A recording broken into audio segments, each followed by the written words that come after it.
Welcome to Warcraft Reloaded, a podcast brought to you by Mash Those Buttons, covering World of Warcraft Classic and its community. I am Bobby, also known as Blazin' Bob, and as usual, we're joined by Mel, aka Melarina. How you doing?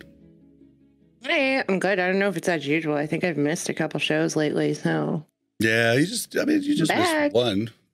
Did I? Recently, yeah. It's been pretty good. You've been pretty good. All we right, won't, we won't dock any DKP yet, but could be coming. It was Tyrannosaur's fault. Tyrannosaur was on, and I was like, oh, I don't know about that, I thought it might have been North. I don't know if I could handle North. I don't know North well enough to not want to handle North. North was on last week, and he's definitely someone who rubbed me a little differently in the beginning, but I love his opinions now. He's turned over a new leaf, and we're happy for him. But joining the show for the second time, we have Jordan, aka Joardee. How you doing? I'm good. Thanks for having me. I'm great. Yeah. Awesome. Thank you for coming back on. All right, guys, we're on a little bit of a time constraint tonight, so we're gonna start off the show. We're gonna do one listener voicemail that came in. We had no new reviews. We're going to skip what we've been doing lately in WoW because everybody's just been doing the same thing, raid logging or PTR, yada, yada. But then we're going to do the news, and then we're going to try to get into a little Priest 101. And you don't usually see guides on how to play healers. So this will be kind of like a discussion, which might be a little easier for people to grasp onto. So hopefully you guys enjoy that. Off top of the show, I'd like to thank our tank patrons in Thick Lizzie and Croxford. I also like to remind everybody we stream live on twitch.tv/BlazinBob.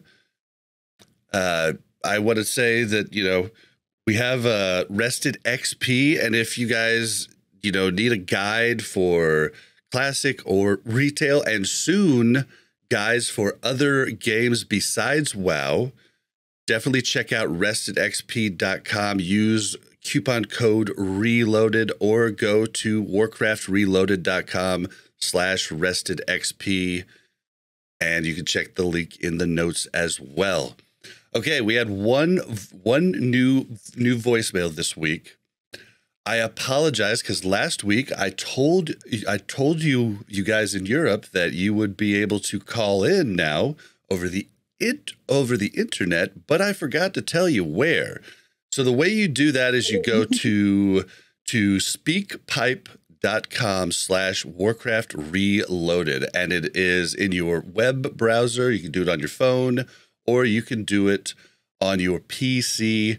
Link will be in the show notes. And if you want to call in and you're in NA, the number is 816-866-1066. All right, guys, let's listen to this first voicemail. First and only. Hey, Mel and Bob. Drudun here from Golmec on Europe. Just wanted to call in to say thanks. I really appreciate the voicemail being able to record it and send it in Europe. I was really wondering when that would happen, but thanks for that. I've been wondering, with the new hardcore challenge, been reminding me of SOM. Do you guys have any idea when the next season of Mastery will go live and what kind of features it would have? For me, it's an interesting topic because me and my guild are very excited for the new season of Mastery. Because it's not confirmed yet, but we expect we get one. Thank you, and have a good one. Okay, so we don't know. I mean, that's about the best we have been hounding. We've been hounding Blizzard in the back channels, asking them, and all we get is nothing. So we don't know. There are rumors or legends of a possible hardcore server coming with the next season of Mastery, but there's still just rumors and wishes. I don't know. Maybe Joardee has heard something else, another rumor possibly. I've heard nothing. I know everyone's begging for hardcore servers. They have not said a word. I think that it's gonna be whatever it is next is gonna be very important for them to get right. So they are maybe taking a bit longer this time to kind of get it out the door because of that. But we'll see, man. Like the game is about to be extremely busy for everybody, so I'm very cool with there not being a SOM for a bit. But somewhere towards the middle or end of Ulduar, or maybe after TOC, a SOM would be nice. I'm looking forward to playing hardcore again. It was some of the most fun I've had playing this game. Definitely stressful. Get your heart rate going. Yeah, it's a totally different way to play the game, which is so refreshing. And it would have been fun towards the end of Nax, right? Like when everything was on farm and there wasn't like a ton that you needed to do. But I guess I probably wouldn't have leveled a Pally tank. So, Yeah. In vanilla, you leveled a Pally tank? Oh no! She meant Nax. She meant this Nax. Gotcha. Okay, this Nax, right? Okay, yeah. Yeah, because in vanilla, like we had to spend all of our free time, getting consumes if you were DPS. Because Mel didn't have to really go through that because she healed, and it wasn't as taxing as, say, a warrior with my 17 consumes and 4 or 5 world buffs and everything else. Trade it for the world, man. That was the best. That was the fucking best. Oh God. Man. Yeah, and as far as the only feature that I would think that would be for sure, and I just don't see how they couldn't do it, is a hardcore server that's just you just can't res in. But I also think that the timing, just like Joardee said, I mean, Ulduar, dude, like I feel like the timing for it to come out is like 3 or 4 weeks after TOC comes out. I feel would be a really good time for Season of Mastery to like fit in. But I think you kind of,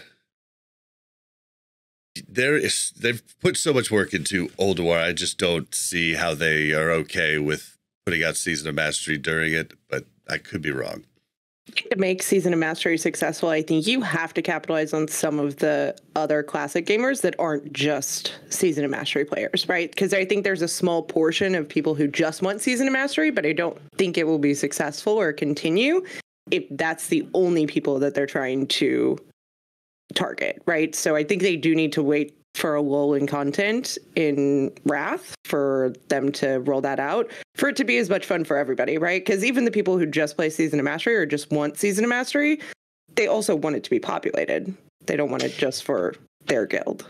Yeah, I want to play it, and I can't play it right now. And I want that launch experience with everybody, and I would be mad if they launched it in the next month or so. So yeah, I agree. Do you have a smartwatch, Joardee? I don't know. Ah, dang it. Weird. Well, I'm just saying because I don't leave my computer, so my watch is right there. It's weird. Well, if you did hardcore again, you could do what I did and what Gray's did, where you have the heart rate monitor. Okay. It's so much fun. I have one upstairs that's just like an old one, but I'll totally be doing that. That's a great idea. Yeah, that's a great idea. And I mean, it might not even be a bad idea for when you guys are going for, world or server first, like that could be pretty cool. Their opening night, right? Yeah, I feel like for that, it's a distraction from, like when it's just you and the game, you can make silly things happen. But when there's 24 other people raiding with you, I don't want to like Right. You know, take away from that. yeah, and streaming too, for like hardcore rating and streaming, like you just have to ignore the stream itself in order to respect the other people that you're playing with. Definitely in those high pressure situations. And so we've all put a lot of work in, you know. But I think it's a great idea for hardcore. I love that idea. Yeah. Bob kept trying to get me to put mine on screen too. He was like, I'll just put it, you know, over by your name and, you know, it'll just show your heart rate too. And I was like, no, people think I'm dying like all the time. Like I'm just like at a constant state of like really Over high 100. heart rate. I'm also not very fit. So my heart is just like, same. Yeah. But maybe it would be good motivation to like work out in the morning so that my heart. Like, how do I get my heart rate lower? And I feel like I'm not that stressed right now. Some cardiologist would be like, I was watching your stream and this is not okay. You might die any day now. Also something else, like maybe they could do like an 8-month or 6-month timeline, which would be possibly more appealing to me. Like, it's hard to, I say I'd like it more right now, but I've found out in the past, like what I say and what I actually like can oftentimes be different, you know, like just the way it works. I think their original plan to do it yearly, like to have a, I think for me, I mean, all the raids have their own like great moments, but for me, the big part of vanilla is leveling, launch, and like hitting MC that first time and doing the dungeons. You know what I mean? And after that, I think that I feel like I've gotten my rating out of the way on vanilla. Yeah. So I don't know if I'm necessarily interested. So like an abbreviated timeline would be a lot of fun because then, you know, you can do the whole leveling experience again every 6 to 8 months would be cool. Yep. And it just seems like what the larger part of the private server community seems to enjoy that fresh more than they actually enjoy going on through AQ and Nax, you know? Yeah, we'll see how I'm interested in the Wrath private server players because it's a notorious thing where after Ulduar comes out, everybody quits and joins the next private server. And so we'll see if they stick around for Wrath this time. It'll be interesting. It'll be for sure. All right, well, we're going to go ahead and skip what we've been doing lately and head right into...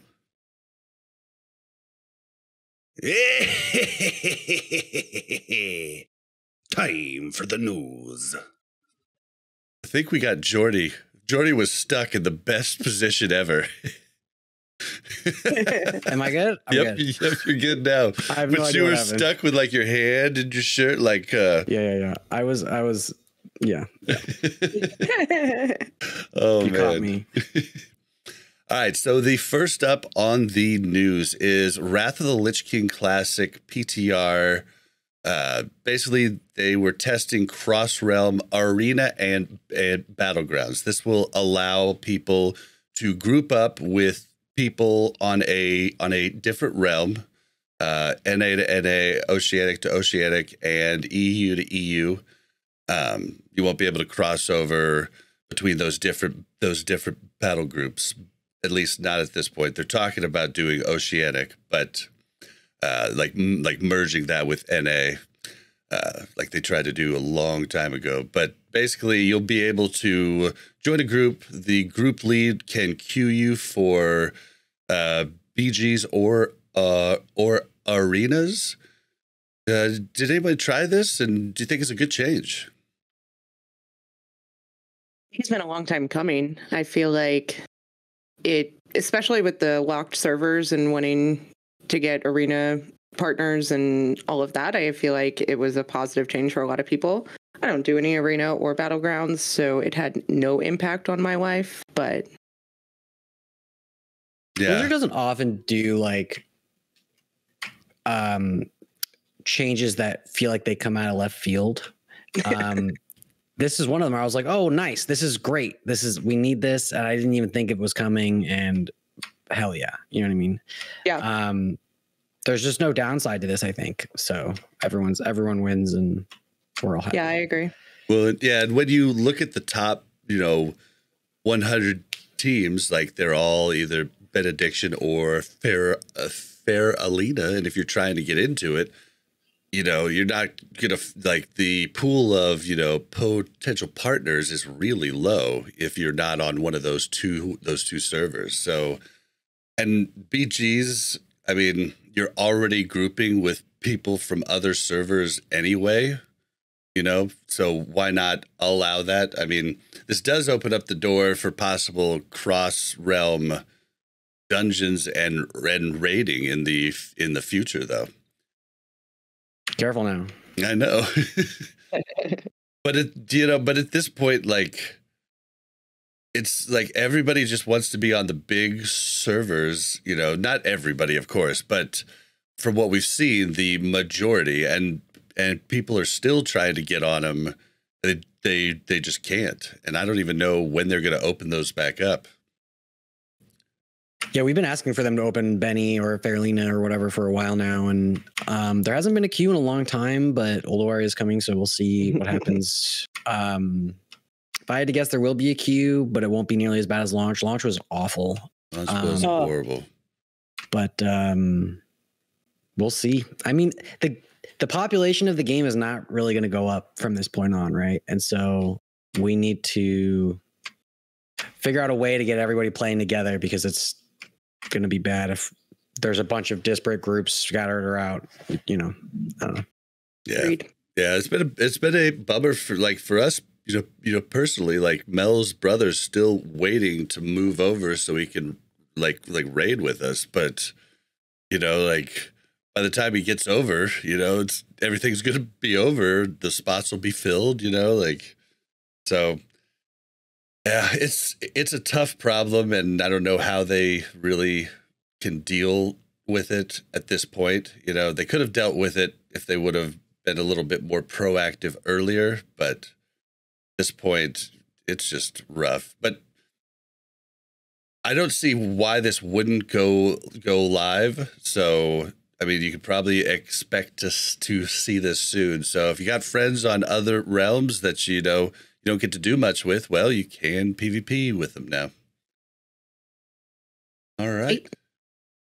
Next up on the news, just letting you guys know. Okay, so they did an arena point refund. They refunded half of all of the points that you spent from December 28th through January 9th. And the reason they did this is because they felt their first post was unclear, that they thought, this is what I'm taking from this. They don't say this explicitly, but they must have thought that their post made people think that they needed to spend their points before the 9th or lose them. So to make up for that, they refunded half of the points. There's a lot to keep track of in Wrath on your, you know, tabs and all of the different badges and everything else, and your cooking badges and yada, yada, yada. So you might not even have noticed it. So just letting you know, it might be there. So, you know, check if you've bought anything, you know, or just check if they messed up and gave you free points, you know. Why not? Have you been PvPing much this Wrath?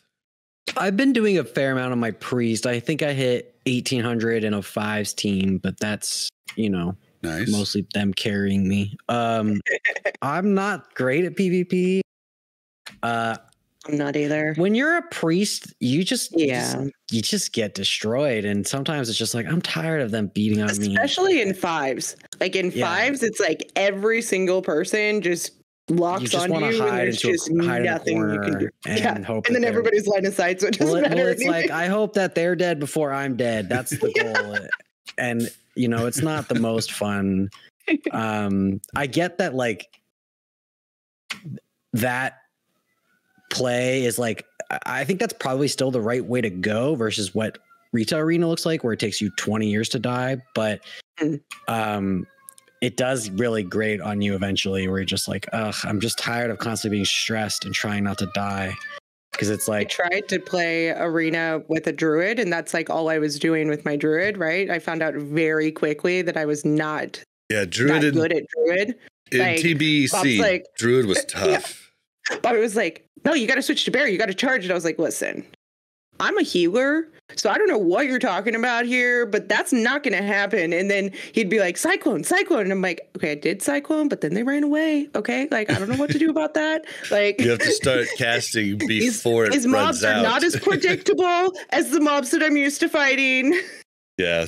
It's hard. It's hard. TBC Druid is probably the toughest healer to play. Although in Wrath, from what I understand and from what I remember, Priest at a certain threshold of resilience, Discipline Priest becomes really good. But right now, I guess they're pretty squishy, even with the best gear at the moment. I mean, you can survive. You just got to be good. You gotta know when to line of sight and when to pop your cooldowns, when to get peeled. You know, it's not just you; it's your teammates doing the right things to save you. Yeah. And it's usually your teammates' fault. Let's be real. It's never your fault. Yeah. I mean, what am I supposed to do when I get stunned, guys? You gotta save me. You can't just keep going off in your own little world. No, I feel like to be good, you have to play a lot, and you have to really focus on PvP as opposed to PvE. And I get frustrated sometimes. I was like, how am I not good at this? So it's like, well, like I'm pretty good at raiding, but I raid a lot. And then I'm like, oh, I PvP once a week for an hour. And like, no wonder I'm not good at this. You know what I mean? Yeah. Like if we put in the same amount of effort, I think we could get to the same level we are in PvE, right? But it's just a totally different. It's completely closer. Yeah, it's different interactions. Gap a little. Everybody's a different spec. I mean, I was super into PvP in TBC and in vanilla.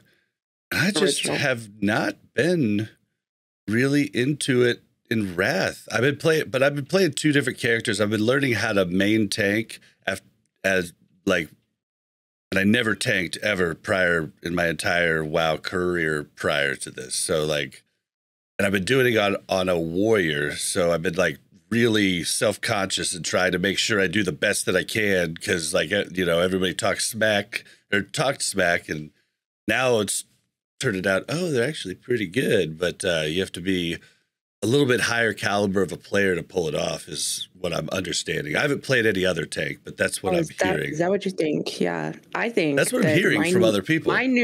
My new tanking skills have put yours to dust here. Okay, like my paladin is the hardest player to play and keep aggro. Okay, Prot Pally, huh? And I think I'm doing a fairly good job of that. I frequently forget a couple of my buttons, but we're getting there. It's much different. The button count is going up, man. It's going up every it's been the second expansion now. We got all these new spells and stuff doesn't go away. And Paladin's the worst because they have so many spells that they just never use. Right? And they're all yellow. Like everything's yellow. And they're all the same name with something with added a hand to it. And a shield. And it's like, I don't fucking know what this dumb yellow hand is. Yeah, I'm right there. We were talking about it on the Pally episode, and I was like, okay, Bop, is that hand of protection? They're like, oh, yeah. And I'm like, okay, somebody needs to tell new Pallies that because everybody's calling for Bop. I'm like, I don't have a Bop. I don't know. We just call it Bop because that's what it used to be. Yeah. Now it's a hop. Yeah. Not to be confused with hot. Hop. I'm never going to say hop. But yeah, the button count's going up unless you're an assassination rogue. Shots fired. But or Disc Priest, to be fair. We press 3 buttons. I do a lot of shielding. Yeah, the shielding there is a finesse to it, but there's something that feels good about that. I mean, I haven't raided. I've only done 5. I've only done heroics on my Discipline Priest, but there's something nice about just when you get a shield, you get a shield, you get a shield. Yeah, there was your shield's wrapped, you get a shield. Oh, here's a penance. Okay. You get a shield. And there's a redo. And there was the first couple times, it was like, oh, this is cool. I get to shield everybody, right? And now it's just shield. Okay, another shield. Just you wait. I'm gonna send you guys a video and we're gonna watch it later when we get to that. God. But it's gonna be a good example of some high level. I think high level priest play. People will flame me, but yeah. I am ready. All right. Okay, so yeah. Anything else on that? Not really. All right. Next up is Ulduar opens January 19th. Now, we all thought this was going to be the case, but then we slowly started being like, well, maybe it's not as we got closer and closer to it. And then they just drop it, and they didn't even give us a, they didn't even give us notice, you know, that like we didn't even get a week. Like, you would have thought we would have got like a 2-week notice or something, but We got 8 so days. surprised by that. And oh, I we got feel 8 days, really? Oh, I guess, Yeah. okay, yeah, because it was 2 days ago, duh. I'm I feel out of like it. this is not atypical of Blizzard to tell us that something's going to happen in a week. Like, I just don't think that this is unusual. Yeah, I think that when they announced it was maybe the last possible moment that would have been Yeah. okay. But any later, I would have been like, come on, guys. Like that's but I think Wednesday morning-ish was fine. I feel like once they release PTR, we should know that it could come at any moment.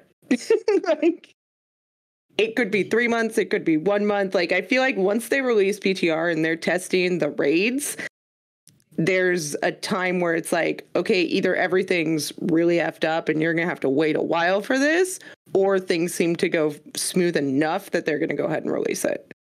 Yeah, the first PTR was like around December 10th, and then Christmas kind of came, so you kind of cut those days out. So it was, you know, it's been about a month or whatever for Yeah. since then. Well, and we have to give them props because the crew was working on. So generally in the past, Blizzard shuts down 2 to 3 weeks prior to Christmas. Just everybody shuts down. Nobody does any work. This year they've, they've turned over a new leaf because there was communication from Blizzard all through leading up to Christmas. I mean, they were even in streams, everything else. Like, it's pretty cool that they're like really kind of changing the culture there. It feels like, and seems like Also they makes do you feel care like about that they're- Classic.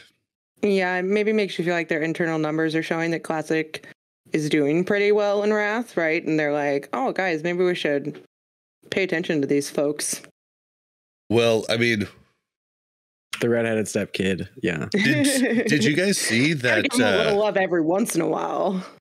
Did you see the video from Stay Safe, or where he reacted to that one guy who tried to start something with Asmongold? I forget his name.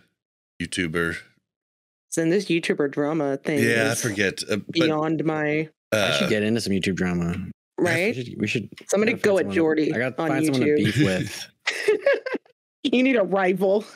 Really get your game up. You and Sarth, just the two nicest guys, just going at it. Yeah. be No. frenemies. I know you are, but what am I? Also a nice guy. Yeah. Oh man. Well, okay. So Stay Safe recently reacted to his video, and his video claimed that Wrath of the Lich King over the last few months was searched more than Dragonflight on Google. Stay Safe didn't believe him, went and looked, and Stay Safe was just floored. It's quite a bit more popular, at least in searches, than Dragonflight is. So The boomers are winning. Yep. We're winning. Okay. Or But maybe let's we get just real are- here. Like, let's look at the type of data we're collecting here. Okay, people playing Dragonflight don't need to Google I was just what gonna is say. Dragonflight. People that remember Wrath of the Lich King are like, hey, let me look at this. Is this really a thing? Like, so I feel like the data source is Well, and there's fairly just- skewed. And there's just like, like what are you really looking up in Dragonflight, besides if you're a mythic raider, like what do you really have to look up? I mean, I guess you're looking up, different things you want to collect, but then you're probably searching that specific expansion and not Dragonflight. Whereas I mean, like WoW I'm Classic, sure Blizzard has internal numbers. They do. yeah. They just won't share them. Yep. And just because somebody Googles something doesn't mean that they actually play, but it is interesting to see. And there was some pretty good information when Classic first came out that it tripled their subscriber base. And of course, it probably isn't that now, but like, you know, Classic's booming. So I mean, Warcraft Logs was saying that the amount of logs that were uploaded for Nax in Wrath was 3 times more than any launch ever. Like it's been an absolutely insane number. I think I attribute a lot of that to just alts because it's really easy to level an alt That's and run 6 times a week in an hour and a half, and then you're done. You know what I mean? But Nax is so easy. The entry point is really low. There's no entry. There was, you just go in and fall into Nax.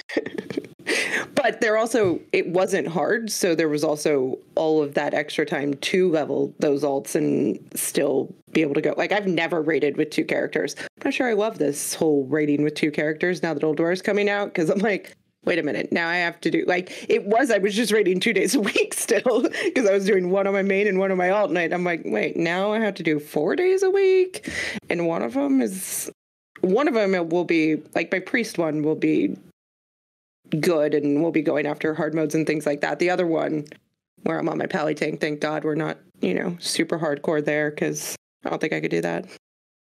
Yeah, well, luckily, the second raid, it's not like, hard modes that are easy we'll probably be doing, but it's not like a hard mode type of run. But our main weekday raid is going to be definitely lots of hard modes and pushing that type of thing. But we got what's it called? Immortal the 2 times we ever tried it. So we're a pretty good guild. We're okay. We're not fusion, but we tried to speed run last week. We did. How'd it go? It was our first time, and we didn't really practice any of the polls except for like couple times the week before. But we did it in an hour and 7 minutes. Our first time. That's great. It's not bad for a first run. That's fast. So I have one complaint, because as the healer, there's a lot of, okay, guys, don't touch anything. Who healed? They pulled aggro, right? And then the other opposite of that, guys, why'd I die? Why can't you heal me? And I'm like, well, see, you still were running with the mobs, so I couldn't heal you, or else they were all going to come after me like you told me last time I healed you. Just fade. Let's see. Fade. When there's like 12 of them, I feel like that's less effective. Yeah, the biggest problem in Wrath actually takes you off every mob's a threat table. You have 0 threat. So see, this is why I bring priests like Joardee on, like you could pre-fade too, and then the tank will pull. You could heal, and then when fade comes up, they will turn to you. But by then, the tank should have good threats. So. Oh, okay. Nice. So if they don't, I'll blame them. Yeah, well, fade back in the day used to do a static threat loss. Yeah, and it kind of sucked because like if you're 10 seconds into the pull, that amount of threat it's not a lot. It was only good at the beginning. Now it's actually a really good spell, and I use it in speedruns all the time. Okay. Huh. Well, also the fact that it's like only half of our raid. I think maybe 2/3 of it, mostly the DPS and the tanks, are engineering. I don't think we have one healer that's engineering, and to try to keep up as a healer. Jasmine is. Oh, okay. And Stoof might be too. I don't know. Stoof had a lot of jewel. Well, I guess she could have dropped something else. Yeah, but either way, that was what the raid lead pointed out, is that the healers just was really hard for them to keep up. So Rocket Boots probably would have helped a bunch there. It wasn't hard for us to keep up. We just didn't want to heal. Rocket Boots are really fun. Like if you want to, it's like you just hit it and all of a sudden you're zooming and it's a blast. And just from like a fun standpoint, it's worth engineering. Like let alone just like what you're giving up. But yeah, dude, everybody doing it at once is like the coolest thing ever. Like so in week 1 of Nax, I don't know if you remember, but they had it so that you could have, like, if you had a bunch of different boots with You keep swapping them. You could swap them every 30 seconds while you were out of combat, and you could just zoom. So if you watch the first clear of Nax, we had a weak aura that would auto do it for you. So you could just hit it every 30 seconds, and we were just sprinting through. It was so much fun. I'm kind of sad they got rid of it because it's clearly not intended. It's dumb, but it was super fun. And just from a fun standpoint, like that might have been worth to keep. And how much did it really impact like the game? Like I get that it impacted the speed of that. Yeah. But well, in combat, it doesn't affect it. Right? Yeah, and that's really all that matters. So yeah, I kind of agree that ultimately it was like. I mean, it was probably like a second or two overall that you're probably gaining from running from one to the other, or was it more? Joardee is frozen. Oh, why is my Discord fucking up? Sorry.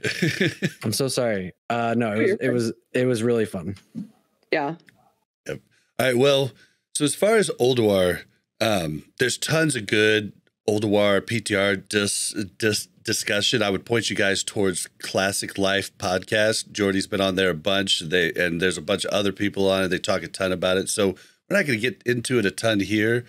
But I do want to ask Joardee, what are you most excited about, and what are you scared of the most, or what's your biggest fear?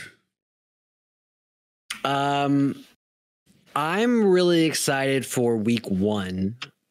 My biggest fear is week 2. Week 1's gonna be great because we put a lot of work into getting everybody up to speed and on the same page. But then once our raids split up and everyone gets to go take that knowledge to everybody else, but we're going to have to reprog a lot of the fights because a lot of us don't know the fights in the guild. And it's going to be fun, but it's also going to be frustrating because I feel like I've learned all this stuff already. And so it's going to be teaching people like, hey, malady is a thing, or hey, don't stand in that, or you got to move, or whatever, it's going to be, it's going to be a lot, and there's a lot of bosses. And so I just want to be able to get the encounters down so that everyone's happy. And there's a lot of pressure on us to get that done. So, yeah. We've put a lot of pressure on ourselves to, because we have 5 raid groups now, and we have to get all 5 through the whole place. You know what I mean? And it's going to be. Oh, we froze up again. Sorry, everybody. That's intense. Oh, is he going to come back? he's in chat typing. So while we're waiting on Joardee to get back here, we'll go over some of the other stuff besides Ulduar that's coming in. The Argent tournament begins. You can start doing different quests there, daily quests. Did you say tournament? Tournament? Sorry. Argent tournament. Yeah, that begins, and there'll be some, not all of the dailies that'll be there during TOC, but there'll be some and some different things to them do. I'm sure there'll be more information on what that all entails coming soon. And there's also, Joardee, you're back. I was just kind of going over the other things that'll be coming, but you were finishing up with your fears. I'm done. Keep going. Okay.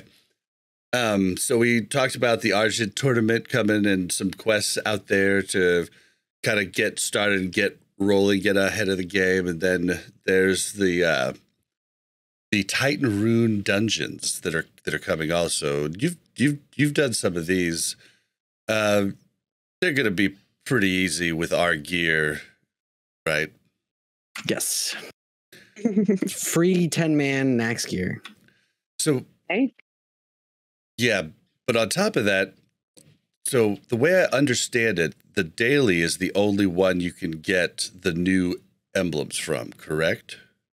The daily, and then the last boss of the daily dungeon will drop a bag that only one person can get, and it has 3 of them in them as well. So If you're really sweaty, you could take you and 4 of your friends and do splits on the daily, and everybody bring an alt, and the person elected to get the bag, you know, you can get 5 a day that way. Gotcha. So, and so that's like, so that's because there's some people that said that it's every dungeon drops a bag and the daily gives everybody a bag. And I was just like, that can't be right, because then we would just be getting so many emblems. You'd be swimming in badges, yeah. You'll be swimming in badges in a month, but... Right. It'd be like when you first started questing in Wrath and you kept getting all of those little, like, bags that you had to open, and alchemy has never caught up from that. I still have more mana pots than I would ever need. Okay, 1 second. I'm sorry. 1 second. You're good. Nope, no problem. And so that then also the Arena Season 6 starts, but that's pretty much a given. And yeah, that's basically. Oh, and then the badges change. So the new badges will be dropping from 10-man and 25-man Ulduar, and they will be emblems of conquest. And those are those, you know, will be what you use to buy the gear. I think there's like 5 or 6 pieces that you'll be able to get. So that's the new stuff coming with Ulduar. Also on top of that, if anybody has forgotten or just didn't know, the Vault of Archavon has a new boss. It will not be there, though, the opening of Ulduar. It will be there the week of January the 23rd. I don't know if that means that's when, like, the arena season starts, or... Yeah, have they announced the arena season? I think that's probably when. Yeah, I haven't seen it. Somebody, I think it was Chan or something, say the arena season starts that day, but I don't know specifically. That would make sense why they hold it back, because they don't want you to start, you know, with some extra gear that other people might not have. So, yeah, just letting you guys know. And then, okay, now this one's juicy. It's not really news, but Val'anyr, Hammer of the Ancients, are ancient kings. What's the loot prio? Discipline Priest. That's actually the least. That's the least effective healer to give it to. Which is okay. And like I'm pretty sure Holy is still good to give it to. Maybe they should have prioed me the, you know, Nax KT mace. You know, I'm just saying. If you're not going to give me Val'anyr, that's a good point. I like that. See. I'm guessing, and I feel like the tank healer should be the first one to get it. I just want an orange piece. Come on. I get asked this question every day a few times. My answer is usually player over class. Someone who's been in the guild forever, who has really good numbers, who's fun to be around, who contributes a lot, who, if you think about your guild's healing core, you could probably think of one person, and that's your person. And that's generally the person that you should go with. If you really can't make a decision between that, I would lean away from Priest towards the other 3. Druid, Pally, Shaman. Because Priests, the on proc effect or the on equip effect is your heals apply a shield, and Priests, a predominant amount of Priests heals are shields already, which are not considered heals. And so the amount of effect you're getting from that is way less than it would be someone else. However, it is still BIS for a disc priest. So, maybe someday we'll get it. Yeah, the thing is, though, I mean, should we get it before DPS? Yes, you should get it before DPS. Well, and basically, kind of what they point out is that, you know, like, it'll be BIS for a Pally healer, Chamois healer, Druid healer throughout the game, like through ICC, whereas a Discipline Priest might be BIS through Ulduar and maybe TOC, but there's some, comparable things in there, right? So you got to think about where the game ends for you, right? Is it Lich King's dead the first time, or is it Lich King's dead the 10th time? And what are you gearing towards? What's important to you, right? And so for me, that first Lich King kill is where all of the gear is leaning towards, you know what I mean? And it's still BIS for progression through ICC for a Disc Priest. Okay. It's only the mace off of Lich King, maybe Trauma also, but the odds of you getting it week 1 are unlikely. And so it is BIS. Like it's BIS is BIS, and it's BIS. It's less good for you as a Disc Priest than the other healers, but I just like to blame Wowhead for this, though, because if you look at the Wowhead article, specifically his name is Kanga, for the record. Scroll down, you can read the author's name, but he's right, and I've been arguing with a lot of the people in my guild about Val'anyr lately, and I play a Disc Priest, and I'm gonna get one, but I'm gonna go buy it in a GTP. I'm not gonna ask my guild to give me one because I think that's the wrong play for our guild, is to be giving me one. We're going to give them to between our holy paladins, our resto shamans, and our resto druids, depending on the player. And there's not a lean towards one class or another. It's just between those three is kind of where we're going. One of our priests might get it too. So it's,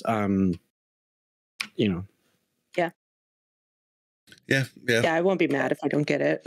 People feel a lot of ways about oranges, and I mean, as someone who has Scarab Lord and I got a Thordal, and I have a pretty good collection at this point. It's just another fucking item. Like, don't lose your shit over it. People do. They do. I'm going to quit the guild. Yeah. And if someone says they're going to quit the guild if they don't get it, let them quit the fucking guild. Yeah. That sucks. You're better off without them. Yep. You just confessed into not getting it. That was exactly what you needed to say for us to decide not to give it to you. So. You just made it easy, bro. Exactly. Or ma'am. Well, I feel that if you're like an average guild and you're gonna make one, and like you want it to like do the best for your guild, for your raid as a whole, I feel like the tank healer, you're gonna get the best use out of it. But I mean, that's just the way I feel. Yeah, I mean, I guess in the short term, you want to think about like, where are you most concerned about? Which fight are you most concerned about? And without a doubt, Algalon is going to clap the shit out of your tanks, and Holy Pally with it is going to be great. But there's other fights that could be just as difficult or more difficult. XT hard mode is looking really, really hard, and there's an argument to be made to give it to a raid healer for XT hard mode. I don't think for me, it's not worth parsing between what it's best for, because ultimately that doesn't matter. I know who I want it to go to because that's the person I feel like deserves it. And for guild morale and raid health, and the person that I know is the least likely to just G quit or quit right away or whatever is the person I'm going to go to. And it's going to people that have been in our guild for 2+ years. So predominantly. And see, that's what I felt Which is about 3 healers. Like, we have 3 healers that we've all been there since. I think Jazz and Steve have been there a little bit longer than me, but we've all been there since original classic, right? Yeah, I guess I just feel that's exactly the way I felt about the glaives and the staff from Nax. But then I go back to thinking about Thunder Fury, and I'm not giving that to a rogue or a warrior DPS. You know what I mean? Like that's where I kind of like draw the line here on Val'anyr. Like, if I had the choice, it would probably be first, like, can I trust this person? But we have really good heals across the board. So like, I kind of just would prefer to give it to the tank healer. And the heals, the 3 main healers we have been with Huts. Yeah, it does. That could be an argument for like a druid, right? Like a druid's gonna more quickly hot a lot more people to potentially proc the shield. The actual shields themselves. Well, there's an ICD on it, so it's going to proc. I don't think that there's necessarily like a fear of it not procking because your casts per minute are low or whatever. But it's like, would you rather give it to just the tank or potentially to everybody in the raid? Okay, so it's on you for 15 seconds, right? So it's a buff that you get. Yeah. And so you get a buff and it's like, okay, now your heals apply shields. And then, so when you're healing during that buff, so each tick, all of your heals that you are putting out in those moments apply shields and they stack on top of each other. Yep. And so it's like, they add. So a hot is going to stack on top of the next tick, on the next tick, on the next tick. And that shield will stay longer. I think it's 8 seconds or something, will stay longer than the expiration of the buff that you have on yourself. So it's possible that a chunky hot shield could last a while, but you really have to think about like, okay, how much damage are tanks taking? A decent amount. The odds of it actually like staying on the person that you've put it on longer and saving them from something is pretty low. But if you give it to just the tank healer, they're likely not going to proc it on anybody but the tank, right? Well, if it's Paladin, Holy Light does splash, and so there's some splash happening because of the thing, but and the beacon also and all that. But I think you really got to think about like, what are you worried about? And for me and for most skills, I think you guys should be worried about Algalon because you only have an hour, and that's going to be a major like impediment in learning the fight because you can't spend all night working on him and be like, okay, tonight's the Algalon night. You know what I mean? Like, remember, like tonight's the Muru night. We're gonna go to Muru all night and we're gonna get him. And like, that's not how Algalon works. And so it's gonna be frustrating for a lot of people. Yeah, and then you're going to be mad that someone has to go AFK for 5 minutes and the halfway point of your Algalon pulls because their dog, needs to pee, and you're like, God damn it, we only have an hour, and you need to plan better. Yeah.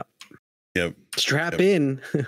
That's what we were doing our first attempt at speedrunning, right? And we were like, okay, anybody needs to go to the bathroom. Now's the time. You're not going to get to go in the middle of the raid anymore.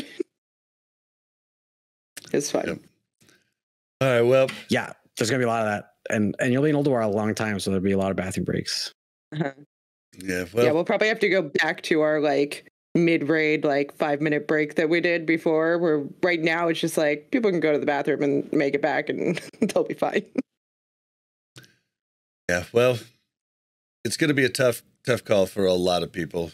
And, yeah, I don't know. Let us know what you guys think. Write in, leave a comment. Let us know. All right. And the last bit of news just came in. There was a rumor from a little warlock birdie going around.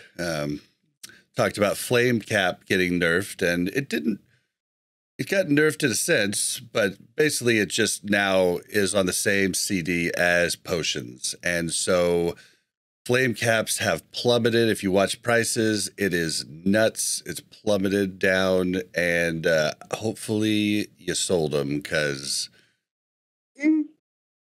yeah, you're not gonna sell them now. Yep, it's but I don't know who was really excited about having to use flame caps during rotations. Yeah, I have never had to use flame caps. I'm glad to never have to use them.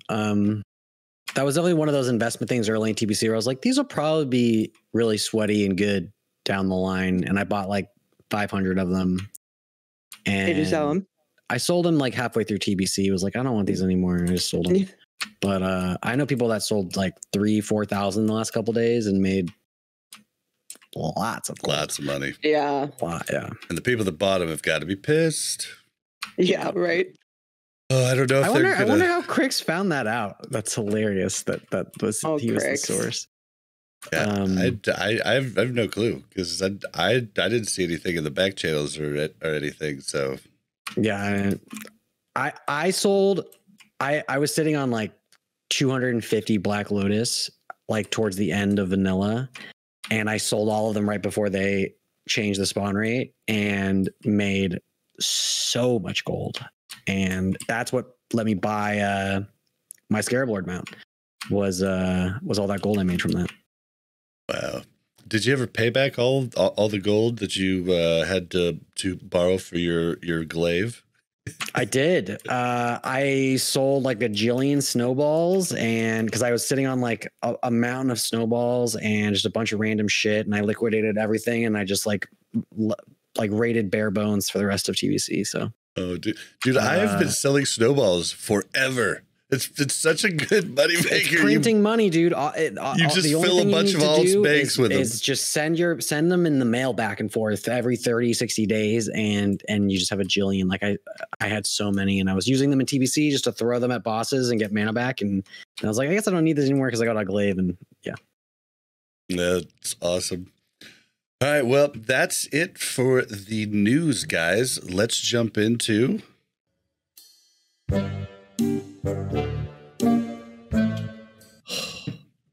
Bobby, we need to have a talk about this World of Warcraft Classic. Do I look like I know what a WoW token is?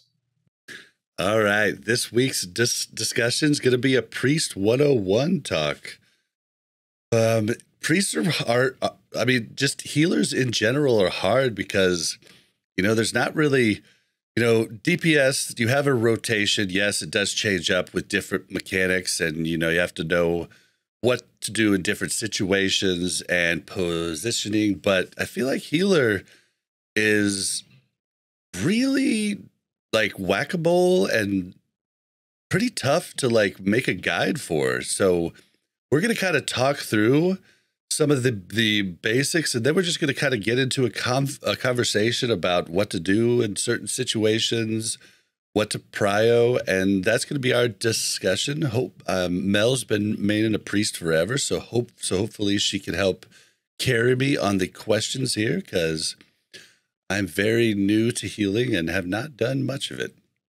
If you guys haven't noticed, this section is geared towards what does Mel want to learn about? Like we had our Pally 101, right? So that I could learn how to play Pally. And now we're having our Priest 101 so that I can get better at Priest, Selfishly. It's a selfish podcast.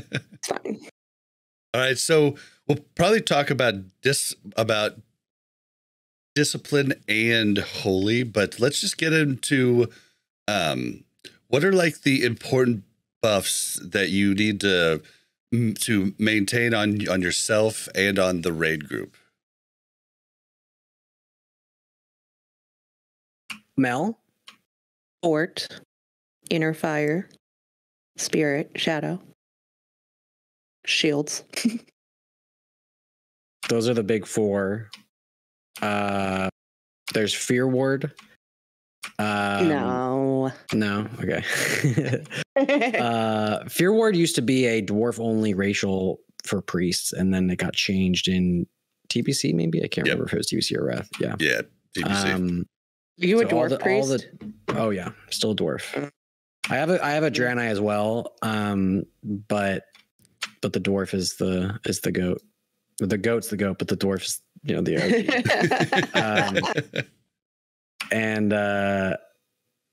And yeah, but yeah, I think that there's a lot of other like small things that priests are doing that they might not necessarily be realizing. There's a disc talent called Renewed Hope that when a target has weakened soul, it gives the whole raid 3% less damage taken, which is just kind of a constant thing going on in the raid at all times. It's extremely important to keep up, but it's not really something that you need to think about keeping up because the odds of you not casting a power shield are nearly zero. So hopefully, yeah. And yeah, I think Mel covered most of it. I can't think of anything else. I mean, there's like little heals, like Palm is a buff, but it's a heal, Renew, all that stuff. These are all heals that we're throwing out. Prayer of Mending's a buff? Well, but yeah, it stays on you until you get hit. Okay. I guess, yeah. I guess 30 seconds until you get hit, and then it passes to somebody. Yeah. Okay. I mean, hots are buffs. They're just hots, So yeah. True. And yeah. Okay. All right. Are there any like, for deep for DPS and tanks, there's like soft caps, you know, hit and expertise and, you know, those types of things. Is there any like soft cap type of thing for Dis and Holy Priests? For disc, absolutely. There is a 154 haste cap that you want to hit, and then you want to do your best to not go over that and prioritize other stats. I didn't know that. Oh yeah, okay. Well, we'll work on your gear later.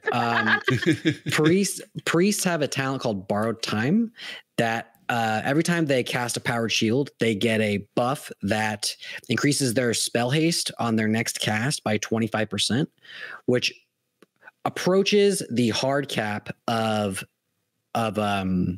haste for priests. And so you don't really want to go over 154 because that's about the number that you need to hit, plus Borrow Time to like cap out. And so a pretty common way to heal as a disc priest is to powered shield and then penance and powered shield and flash shield, powered shield, greater heal. Like you don't really greater heal all that much, but you keep your Borrowed Time up between each cast so as to maximize your haste and just be blasting. So I have like a little Borrowed Time tracker that just has like a little 5-second bar that goes down, and then when it's gone, it expires. But yeah, 154. After that, you really want to prioritize like crit or spell power. Absolutely is the most important. And int. Okay, so we don't use spirit anymore, so yeah, we're not. Spirit used to be really important. Does Holy use spirit at all? Yes, Holy has a bunch of spirit talents that make it a lot better for them. I'm looking at it right now just because I remember. Spiritual Guidance increases your spell power by 25% of your total spirit, which is really nice. And then there's one other thing I'm forgetting in this moment, but yeah, spirit's definitely good for Holy. Oh man, I have too much haste. What do you got? I'm sure you do. Haste is really to tell you. Haste is on everything. It's really hard to get rid of it, and especially in Ulduar, it's going to be nearly impossible to stay around that number. Going over it's not that big a deal, but there are times where you're like, oh, this is a lower item level item, but it has no haste on it, and it's actually better than my higher item level item with haste on it because it's got crit and spell power instead of haste and spell power, and I don't need that haste, so let's go with that. So stuff like that is worth thinking about. Dude, I really love I love that Wrath, how there's different specs will gear differently. Like rogue assassination armor pen is pretty crappy, like your worst stat, but you know, combat, you're moving, you know, once we're Ulduar geared, like armor pen becomes like our best stat, you know, which is cool that the two different DPS specs, you know, have different like different goals for gearing. So it's pretty cool that the priest is also like that. I will say one bummer with Wrath is that it's all spell power now, which is nice because you have more gear that you can get, but not really because other people steal your gear a lot. Right? Got any warlocks taking my trinkets? Yes. Come on. It's for sure hard to gear as a healer in Wrath compared to in the past, because in the past it was like, that's healer gear. For sure. You know what I mean? No doubt. Yeah. And now it's like, well, it's also caster gear. The one saving do you really want to give it to the priest or the warlock, who will probably benefit more from it? Most guilds will do the warlock, but you know, there are other considerations. The one stat that is still purely healer stat is MP5. So if you see anything with MP5 on it, it's usually a healer item. As a disc priest, though, I mean, I feel like I don't have very much MP5. You'll get more in Ulduar, and we actually have like pretty great mana sustain if played correctly with the way that Rapture works, which is kind of like, I think, the most important mechanic that Disc Priest has. But you will have mana issues early on in Ulduar. it'll be rowdy. I was screaming for innovates a lot on the PTR. So oh god, back to those days. Yeah. Yep. So sorry, DPS. You might not get those for a bit. Okay, so yeah, you kind of covered the stat priorities. Like for holy, is like are you still hitting that? Are you still wanting to hit that haste cap? Probably not, because you don't have the same talent, right? No, yeah, there's no borrow time. So haste is really good for holy. You're holy likes a good mix of everything. A lot of people are coming to me, and a lot of times they're just like, what should my items be? And honestly, for holy especially, just like, what is the best item? What is the highest item level item? Often has the best stats for you, because they're all a good mix of stuff. You know what I mean? And it's very rare where you're going to find like something with like 150 int and then something in the same slot with 150 spirit. And you're going to ask me, what is the better item? You know what I mean? Those options don't really exist. It's like, this is the best item level item. There's really nothing close to it. This is what we're going to go with. So, but if you had to nail it down, I mean, haste is really, really good for holy, so long as you're not running out of mana. Spirit's good. Int's good. It's all good. Can a shield crit? I actually don't know this. The shield itself can't crit, but the heal there's a heal that's associated with a shield that can crit. It's a pretty small heal, so it's not a big deal. But yeah. So spell power, then that's why spell power is way over crit. Spell power is giga important for disc priests. It's like the most important stat you can get. Well, in borrow time, the coefficient for power shield, I found this out the other day. For some reason, I had different in my head, but the coefficient is really, really good for power shield. So, yeah, and for borrow time, when it procs, you get 40% of your spell power gets added to the amount that the shield absorbs, right? So you have what is it called? Is it yes. You're correct. So your shields absorb more with the amount of spell power that you have. Okay. Blast them. You want to talk about Rapture now? Yeah. What is Rapture? So Rapture is I'll just read it. It's a 3 rank talent.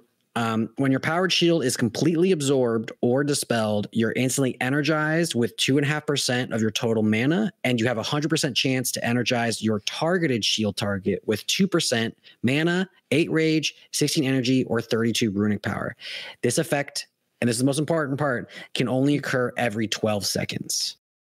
So there's a cooldown on Rapture proccing. So you throw it on the tank, it gets absorbed because the boss hits the tank and powered shield gets used. Rapture will proc, the tank will get some rage or some mana, you'll get some mana, and then everybody goes along their way. What you there's going to be a weak aura that will tell me when my Rapture procs, right? Well, you can get a weak aura that shows the ICD. Like, right. yeah, that you'll need that because there are a lot of fights in Ulduar where you're going to want to be. The way that you can abuse this is if you powered shield 20 people and all 20 people in the exact same moment take enough damage to pop all of those shields, you get all of that mana back. Oh, really? Oh, shit. So when a big AoE thing's coming or big raid-wide damage, preemptively shield everybody. So if you want to pull up that video I linked, we can watch what that looks like. I don't know if you're able to. I can, but you'll have to give me a second here. Yeah. I think it's worth just seeing what it looks like because there's a few specific fights, especially where it's going to be really, really important. And Mel, you're going to have to learn this because you're not going to be able to do the fight unless you figure it out. Okay. This is why you're here, Joardee. Yeah. So bring it up. So Algalon, every 20-ish seconds, depending on how you do it, there's these things called black hole explosions. These mobs die, these stars die in the room, and they do 20,000 shadow damage to everyone in the room. at the same exact moment. So what you want to do is power shield everyone in the room and make sure that no one pops your powered shield early until the black hole goes off, so that all of those shields get consumed at the same time, and you can go from half mana to full mana in half a second. Oh wow! And because if one of them pops, then the rest of them pops early, and then the black hole goes off. You only get the one because you're on cooldown for the next 12 seconds. So you're going to be screaming at someone that they didn't move out of something that they should have, and they popped your shield early. And then you're like, and then you just like, you fucked my rapture, you dick, and you're just going to be very mad. Okay. So that'll happen a lot, and you're gonna have to beg them to not do that. Okay. All right. If it's too hard, so, you want to get? Okay. It's a little scuffed, be a little small on screen. Oh, that looks good. Just make it full screen. Yeah, we'll just do it full screen. Sorry for the audio listeners, but you can check it out on YouTube. Oh yeah, you don't need audio. There we go. Well, the audio will play, so they'll hear the audio. But yeah. Can you just mute it on the player? Oh yeah. All right. Why, you don't want us to hear you yelling at people? No, I'm talking to chat and stuff. I don't need you to. All right, so here it is. What do we want to go to? Go to like 10 seconds in or 20 seconds in. All right, it's fine. Just leave it. Okay, so here's the poll. Put a shield on everybody. And so watch my raid frames at the bottom. I'm shielding everybody. And then you can see my mana just like above the red DKs. You can see my mana going down.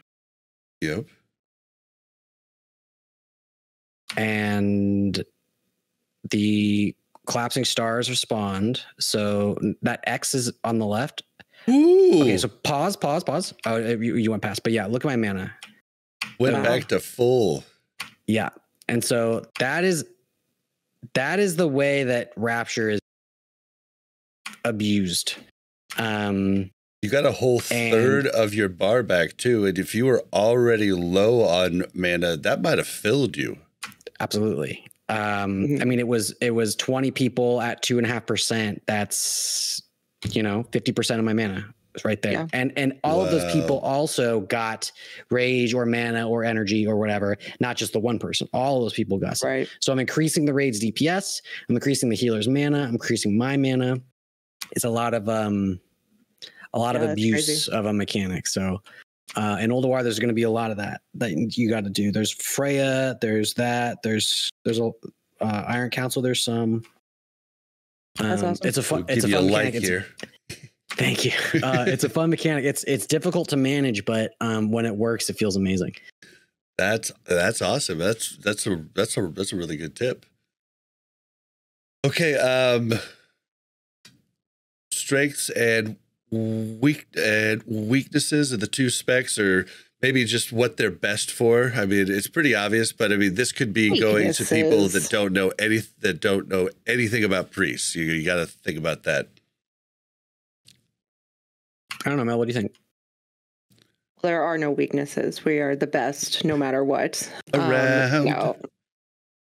For discipline, I guess the strengths are that we can prevent a lot of damage from even going out. I'm sure other healers aren't huge fans of that when we're doing heals. Like, I feel like I always top the healing charts mainly because I don't allow them a chance to ever get a heal off on a lot of people, which is fun. But I think one of the weaknesses, at least for discipline, or single target healing isn't nearly as strong. Totally. You're not a very good tank healer. You don't have a lot of oh shit buttons like Pallies have land hands and hand attack and stuff like that, where you really can power shield and penance. And if they're have weakened soul, Pain suppression. Yeah, well, pain suppression, you have to do it preemptively, right? Because if you do it at 20%, it doesn't really matter. They're going to take a hit and die. You've learned, I'm sure you've seen that in PvP where it's like pain suppress, and it's like, well, he's already dead, so fuck it. Right. What's that going to do? Exactly. So it's kind of an interesting type of healer because you really have to think 15 seconds ahead, and you have to watch your DBM bars and see when the attacks are supposed to be coming, and you're very dependent on experience because if you don't know the fight, you don't know what's coming, right? But if you do know the fight and you know what's coming, it's a lot easier to predict. Okay, here's where the damage is going to go in 15 seconds. I need to do that and plan for it. Right. So, but they're really, really strong raid healers so long as you're playing it right by planning, by seeing where the damage is going to go and reacting. And they're really good at saving people from ticking out to stuff, right? So like if someone takes 80% of their life from standing in a fire, you can power shield them, and that usually gives the other healers enough time to top them off because you're kind of like catching them from death, and then they get. You give them that like little heal with your shield, right? Which can save them from the next tick, and then somebody else can heal them to full. Yeah. It's not quite as satisfying as Circle of Heal spamming. I'm just going to throw that out there. That was a lot of fun. That was more satisfying than shield spamming, but it's definitely more proactive than any other healer that I can think of, right? And I don't have a ton of other healer experience, but I think of like we're trying to catch damage before it happens, whereas other healers are trying to heal after damage occurs. Okay. Joardee froze again. I wonder if he could hear us when he freezes. You think? I think he can. He fell asleep. I think he's restarting Discord. So, well, Joardee's not here. I was going to have you guess, but I guess he won't be able to hear unless he's in unless he's in the stream. But I was curious if you do the strengths and weaknesses of Holy. You haven't played Holy at all in Wrath. I don't know what's going on. I'm so sorry. It's totally fine. So what is the strengths and weaknesses of Holy? I was going to quiz Mel, but you weren't here to hear the answers, so I wasn't sure how that would work out. I have no idea. I mean, Holy's a pretty versatile healer. There's a lot of different types of heals that Holy's doing. I think Holy's definitely more fun to play than Disc. But it's definitely harder. I think there's a lot of things going on with Holy. You're managing serendipity, and you're managing Circle of Healing, and your Prayer of Healing a lot, and you're throwing out palms and greater heals, and Guardian Spirit is a really cool cooldown. Olive's here to say hi. Oh, no, doggy. And Guardian Spirit it's wings, kind of like Pally wings, where you put it on somebody, and if they take enough damage to die, it will prevent their death and heal them a bunch. And it increases the healing taken that they are receiving. So, and there's a glyph for it where if you don't consume the life-saving mechanic of it, it will reset its cooldown to a minute instead of whatever it normally is. I think 3 minutes or something. I didn't even realize that it changed. Yeah. So being just like a little angel you could heal after you die. No, that's Spirit of Redemption. That's still in. Oh, Guardian Spirit is the 51 point tile. 50? Oh yeah. So yeah, it's a good cooldown on tanks and stuff. It's maybe overshadowed a little bit by a lot of the other healer cooldowns, but it looks really cool. Hey, there you go. But yeah, Holy's pretty versatile. I wouldn't say that they have any weaknesses other than they're just a little bit worse at everything than everyone else. But they're really good as that fifth healer or sixth healer because they can do anything you need them to do pretty well. And so having a Shadow Priest go Holy or having your fifth healer go Holy after having one of everything else is a pretty cool idea. Okay. All right, so We've bored Bob with our healing talk now. Oh no. I mean, I've got a priest that I want to raid with. I just with the two other characters Bob. just haven't had a ton of time, but now that we're on to Ulduar, probably do some DKPs with that guy and some of the older Nax and stuff. So I'm definitely down to learn here. I'm just trying to keep up and try to ask the right questions because I feel like You're doing a lot great. of times I don't. Sorry if I'm not answering correctly. Oh, dude, you're great. Okay, so like Rotation. like it's not really a rotation, or is there a rotation, or is there priorities?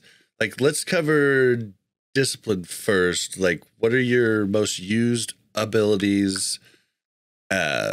And we could just leave out ones that you're not using hardly ever, I guess. Lesser heal, right? Yeah, then never. Yeah. Yeah. If you just spam lesser heal, you'll top the healing charts, no doubts. We're joking. Lesser heal is a move you get at level 10 that just you never use again. But that's something. Is there no more down ranking at all in Wrath? No down ranking Wrath, yeah. So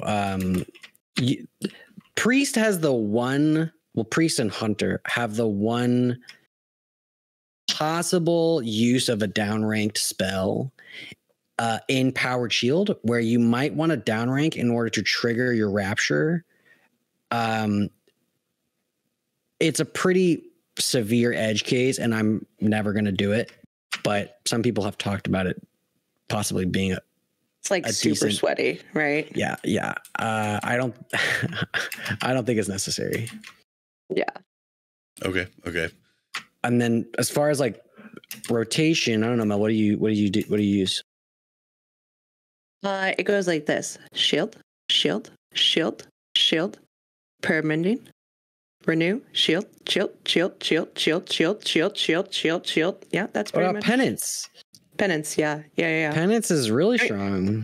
Yeah, I feel like penance I use as like a no shit, or like, oh, the tank's taking a lot of damage, I'll help out with the penance, or somebody stood in the fire and I help out with the penance. It's really strong because it's so quick and it's kind of fun, it kind of looks cool and it turns your character to where they're facing. So that's fun. But I don't think it's not like in my rotation, right? Like I'm not like, it's like a reaction. It's our one reactionary spell. The one thing about penance that might be worth using reactionary totally is how I often use it as well. But the one thing about you can use it on is applying inspiration. Yeah. If you don't have a Resto Shaman or a Holy Priest, you're the only source of inspiration, which is a buff that you can apply to the tanks on a heal crit that increases their armor by 25%. And so penance is really good because it's 3 quick heals and the odds of you getting a crit is pretty high on one of those. Right. And so it's a good way to get that inspiration up if you are notice that the tank doesn't have it, because you really want to kind of keep it on the tank at all times. And in Nax, who cares? But in Ulduar, you'll find there are a lot of fights where like your tank's getting mollywopped and he needs that inspiration, and you'll notice the difference on fights like Thorim or Iron Council or Algalon. Like you really need the tank to have that at all times. So would keeping a renew up work? Difference. No, renew doesn't proc inspiration. Renew's pretty bad these days. If you are if there's no one else to heal, you can toss a renew on the tank. But that's what I do. If like everybody's shielded. If there's nothing else to do, then sure, renew. But it's pretty low priority in the toolkit. Okay, so basically you're doing shields. Are you are you using Prayer of Mending on cooldown? Yes. Yeah. Prayer Mending is really high value, and it's nice that you can just kind of set it and forget it, and then 10 seconds later you can hit it again. Yeah. But it's really strong. I am notorious for not prayer mending enough. It's really important to keep it out at all times, and It's hard not to get into the like shield, like like I just get into shielding people, right? And they're like, oh yeah, okay. Sure, you do kind of drop into that like zone of shielding, and then you forget that you've got a bunch of other spells until the tank gets hit and you penance or whatever. But it's every 10 seconds. You just really throw it out there and keep it on the raid, and you'll find that it's pretty powerful.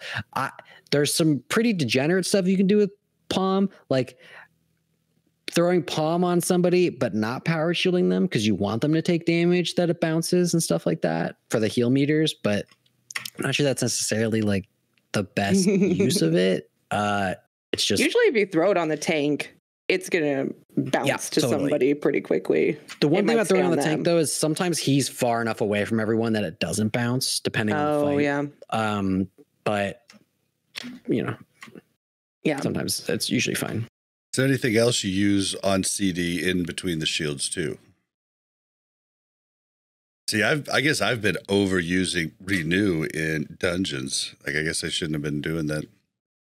I mean, you can. It's just not a very high value global cooldown. So, Flash Heal is probably the other spell that I use occasionally, right? Yeah, you weave a Flash Heal in here and there. It's a good use of your borrow time because it'll be 1 second Flash Heals, and that's kind of it as far as I can think. There's a lot of like, I mean, we'll get into the ship buttons, right? But that's kind of the main rotation. Well, and I think shield does take a lot of mana, so not necessarily just shielding every single person in the raid, but knowing kind of where the shields need to go. Do they need to go to the melee? Do they need to go to everybody? Do they need to just go to the tanks? And it does give that like small heal as well. So if you see that, like, for say like 4 horsemen, just to bring it to Nax, like when we're fighting all of them and that one that drops the little firebomb is in the group, you want to have everybody shielded during that time to make sure that everybody's doing that. But if you're fighting, the one on the right side, I don't know their names. But if you're fighting that one, like, you don't need to shield the DPS and the healers because they're not going to take any damage. So it's just a waste of your mana. It's not Blue Blue's on the left. Zeliek's on the back right. Yeah. Zeliek. Well, 4 horsemen that is the one fight in Nax where you could abuse Rapture because they have the mark mechanic. And so every 15 seconds or so, those marks go out and it kind of hits the whole raid, right? So you can get a bunch of powered shields out and then the mark will hit and all those shields will get consumed if it's a later mark at least. Yeah. And you can get a bunch of mana back that way. That's fair. But yeah, exactly right. Like the meteors are great to shield people on, especially if they're not stacked up enough and they're not splitting that damage, and someone's just going to get smacked super hard by. You've seen that guy standing off in Narnia, and then he takes one to the face, and it's like, well, I was.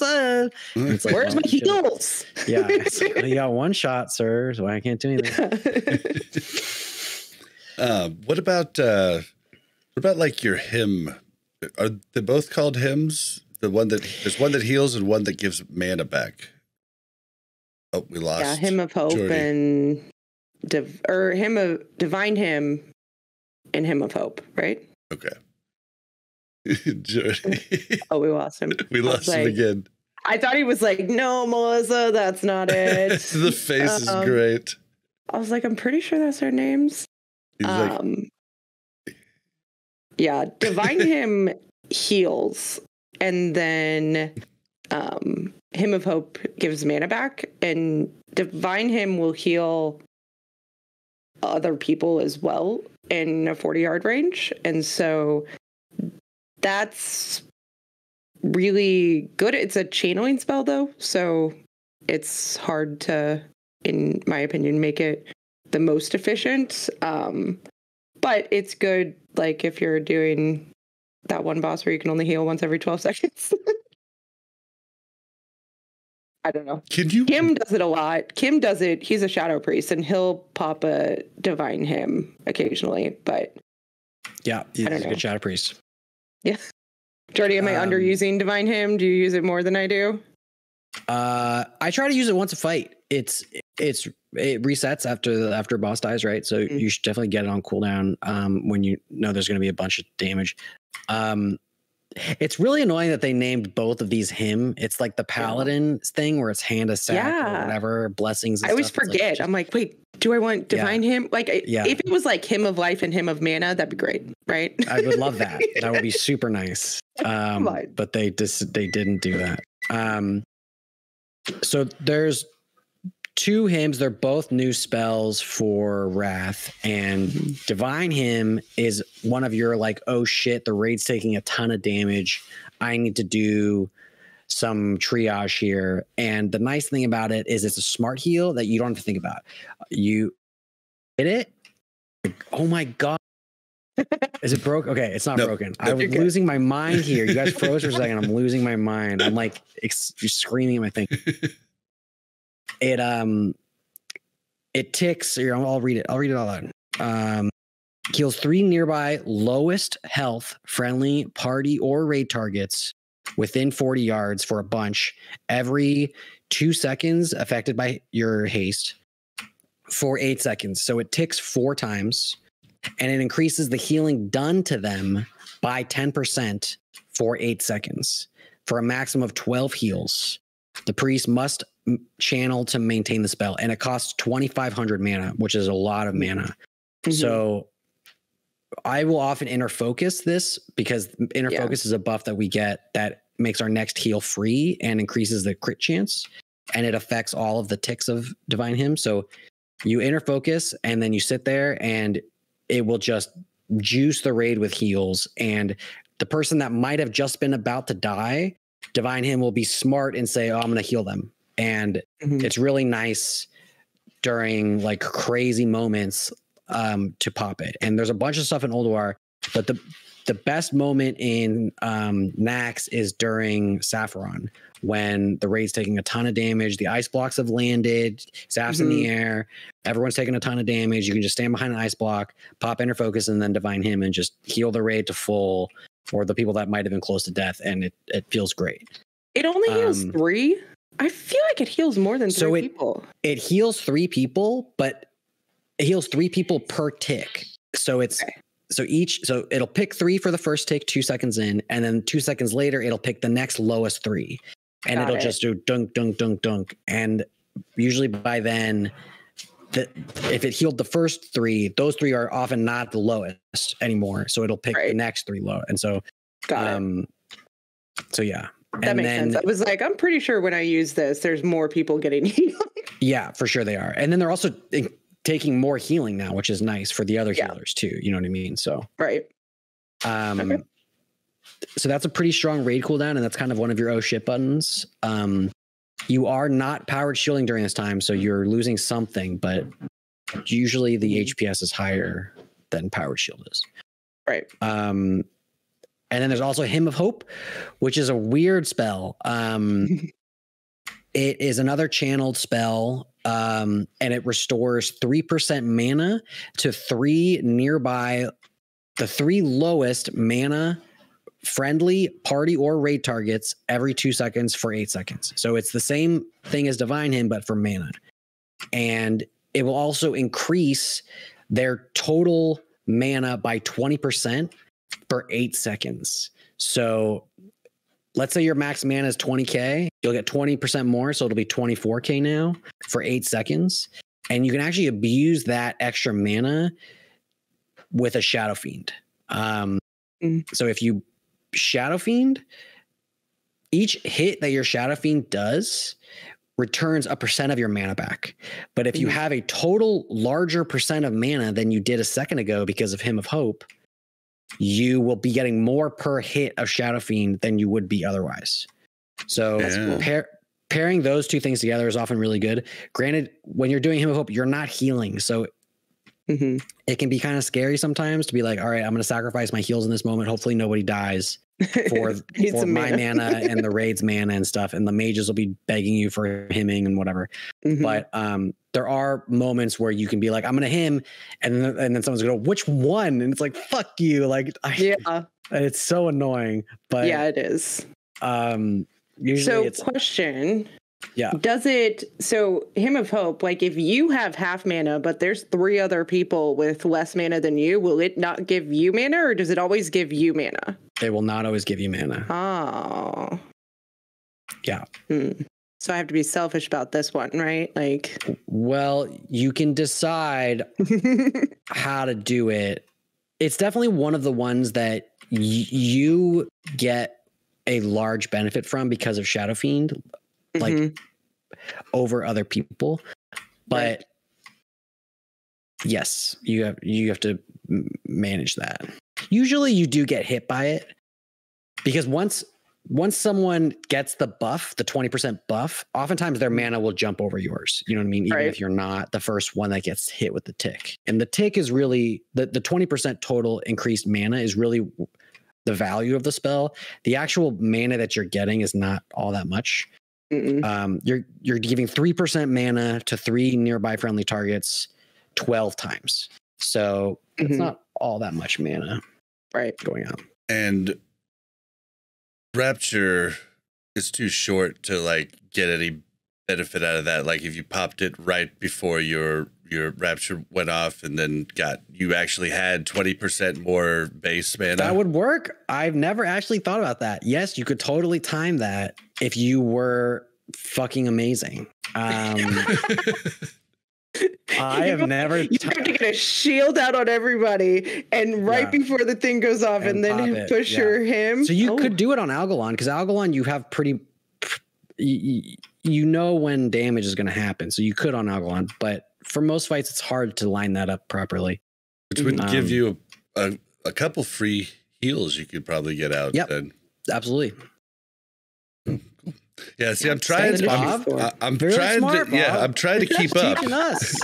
to keep up. So shows you that I am listening. I'm just, if I look constipated, it's because I'm concentrating very hard.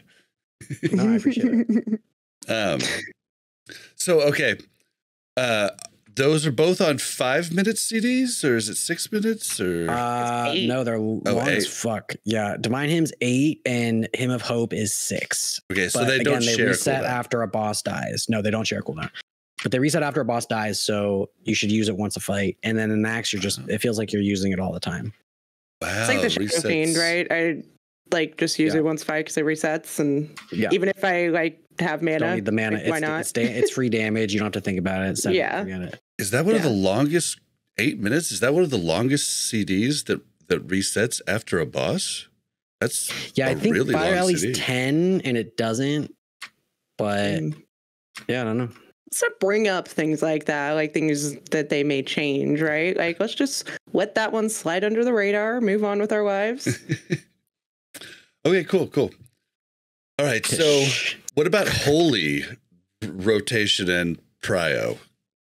Because from what you made it sound like, that might be a little harder. Yeah, so Holy is playing with whereas Disc has bar time, Holy has a buff called Serendipity that they are managing, and I'll read it to you real quick.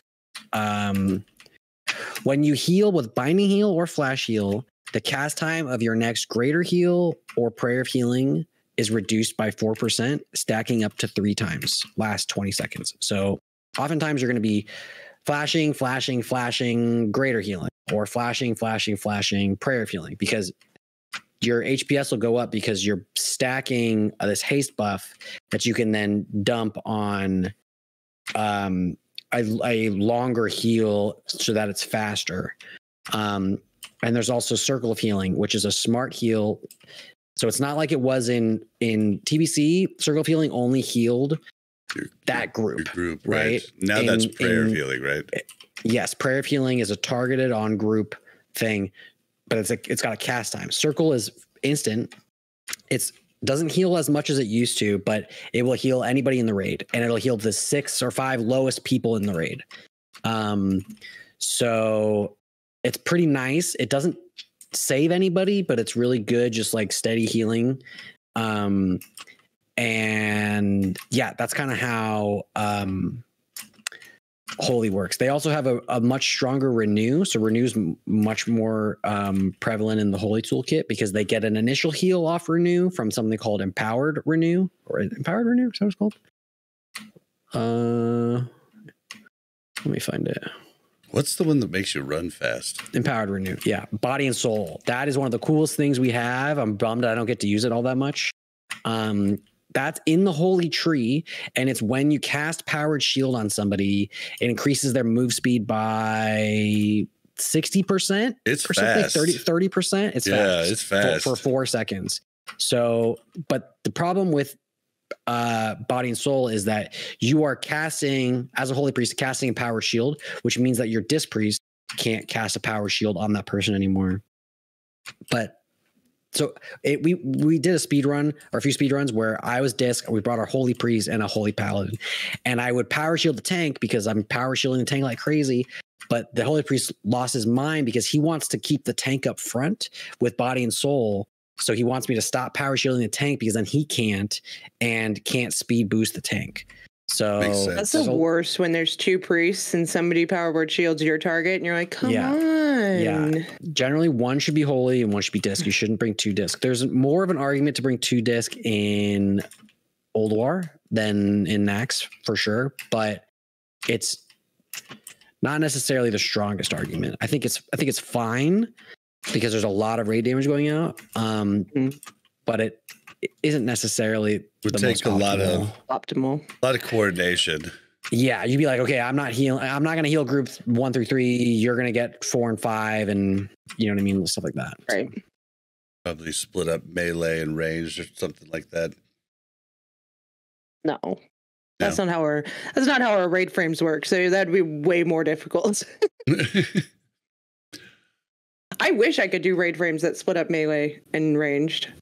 Doesn't Hearthscar usually like group us in pretty much? No, there's always a random like Draenei in there. Oh, okay. Yeah, we try to have 1 and 2 be the melee and the tanks, and 3 through 5 the range and the healers as best we can. And Draenei does like the hunter in the Draenei does complicate it. Yeah.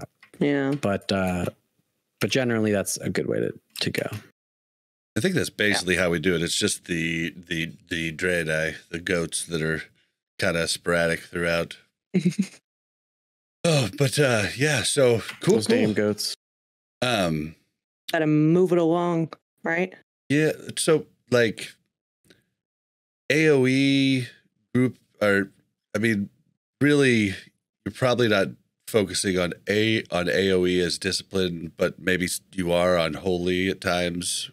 Would that be accurate? Well, you are as disc too with your shields. You're shielding the raid and doing a lot of AoE healing. Like if you go to that Algalon thing again, you'll see I'm only healing the raid. I'm doing a ton of shields on the raid, which prevents raid damage from going out. But you're doing those each individually. Like I just think of AoE as one spell that hits multiple targets. For sure. Sorry. Yes. Occasional prayer of healing that I'll throw out. You can prayer of heal as disc. Sure. There's every time your heals crit, you put a shield on someone with disc. With what's it called? Divine Aegis. Crits create a protective shield on the target, absorbing 30% of the amount healed last 12 seconds, which is pretty strong. But if you look at my logs, it's like all powered shields. So I think some better priests will prayer more than I do. But I just lean on power shield a lot. So yeah. Okay, well, we're getting close. How good are you on time? I know you weren't sure. I can do like 15 more minutes if that's okay. Okay. So then, I mean, like we've covered a lot of the oh shit buttons. Is there any more you'd like to throw in there? Just paints up is your big one, and it's one of those things that's not only, right? Yes. It's the max talent, and it's actually not an oh shit button. It's an oh shit something's coming button. Gotcha. Yeah, because you need to get it out before the damage hits, or because it reduces the amount of damage taken by 60%. Or is it 60%? 40%. It's 40%. It's actually not your max point talent. That's penance, but yeah, it's 40%, which is a lot. And so you want to get it out on your tank right before he's going to take a big hit or whatever. Because if you get it out too late, then it's kind of like a wet noodle. There's not really a whole lot happening. Yeah. Because he's already taken the big hit. So. Yep. And depending on your guild, lots of raid leaders are going to be calling your pains up, and you're going to be in trouble half the time if you use it when they don't call it, type of deal. But some more, casual guilds are not going to have a raid leader of, that skill set. So it is good to know when you should use it. If you should know, it should be planned ahead of time for most fights in Ulduar when your pain up's going out, because the damage should be understood where it's going to be hitting. Like on Mimiron, there's a specific time. On Algalon, there's a specific time. On Yogg, there's a specific time. There's a lot of these little moments where you're like, I need a pain sub right now. Iron Council, there's a specific time. Some of the normal modes you won't need it. It doesn't matter. But the hard modes, you're going to want it. There's these windows of big tank damage that you want to save the tank on, and you're going to just send it and grip it and hope that he survives. I did. And then, when we were doing the 3 Drake Zerg strat, Yip, our tank, was like, all right, Pally, give me, sack. And then he's like, all right, Mel, I'm going to need paints up from you here in a few minutes. And I was like, no. You say, Mel, I'm going to need paints up, and it's going on you right then. Like, you're like, here in a few seconds. Like, no, but you already got it. I'm sorry. Don't preemptively say that. That's stuff that you'll learn in prog of like, okay, this is when I'm going to do it. And the tank will call for it, but you'll know that he doesn't want it right now. You'll know he wants it in 5 seconds or whatever. So, right. Yeah. Okay.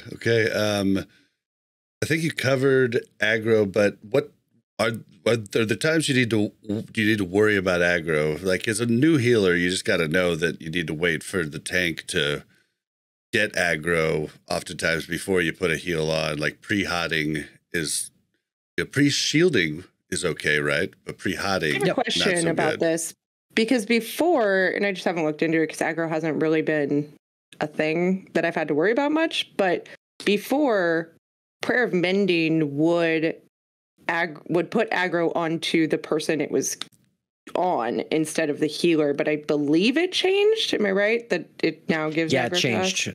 I don't think it gives threat to anybody, if I recall. Okay.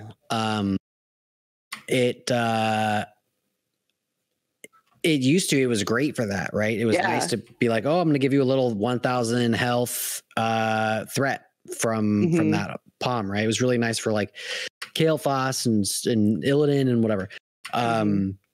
It doesn't do that anymore. It's not so big a deal. Threat's less of a big deal in Wrath than it was in TBC, and it's even less of a big deal than it was in Vanilla. So yeah.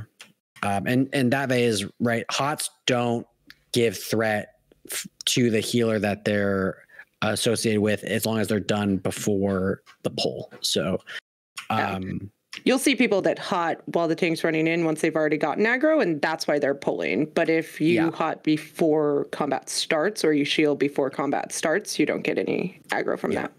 And priests have pretty great threat management with Fade. Fade is better than it's ever been. And if you see anything look at you, just hit the button. And you should have unit frames, like the bars over their head, that change color to red when you have threat on anything. And if you see a red, you just fade. So just really hard on the really big mobs, right? 'Cause you have to look up very really true. high. Yes, I'm absolutely. Just saying.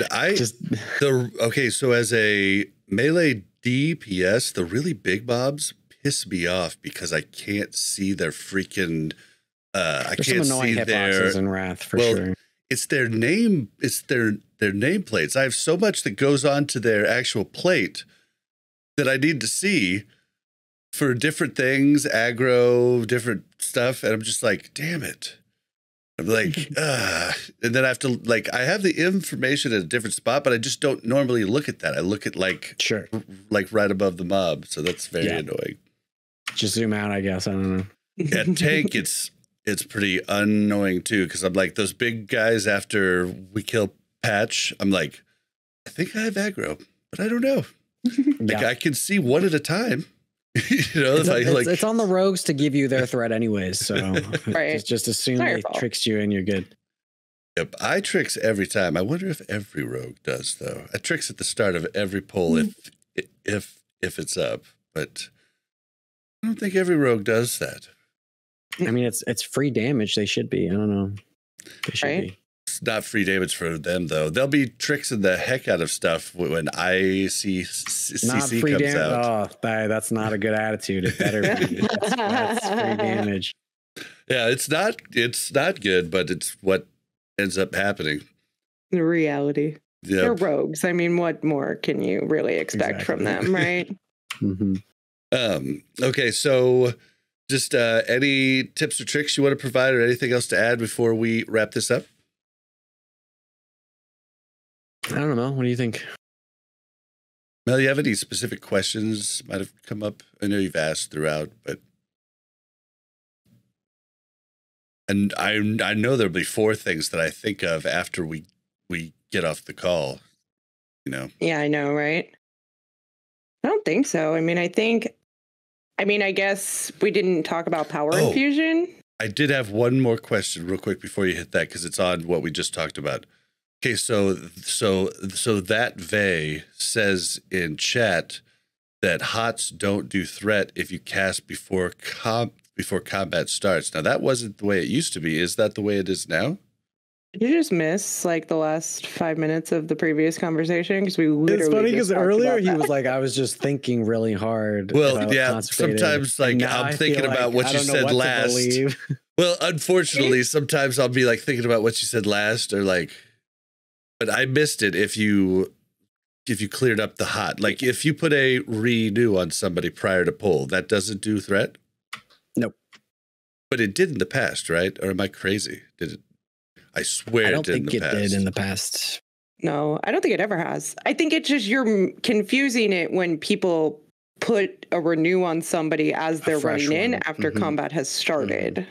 Oh, okay. Well, then that's why you see feral druids like loading themselves up with HOTS. You know, yeah. I mean, I don't know. Huh. Yeah, it doesn't. Okay. But yeah, I guess the only other thing is power infusion. Yeah. Good. I forgot about it. Good point. Yeah. Yeah. Who do you send it on? Usually take payment. No, I'm just kidding. Do you? No, I don't. People do that. GDKPs, I've heard of that.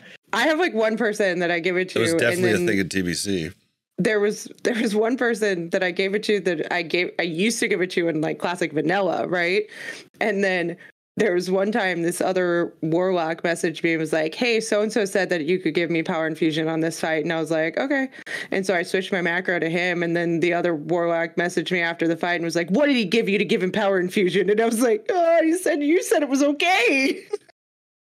But I give it to a warlock. It's always a little drama. It's annoying. Yeah. We have I'm going to have a macro set up and that's it. Like, and if you're out of my range, that's the most annoying. That's annoying for tricks too. Yeah. We have a lot of high parsing casters that are very hungry for PI because it's the difference between them getting like a, top 50 parse and, a top 500 parse or whatever. Right.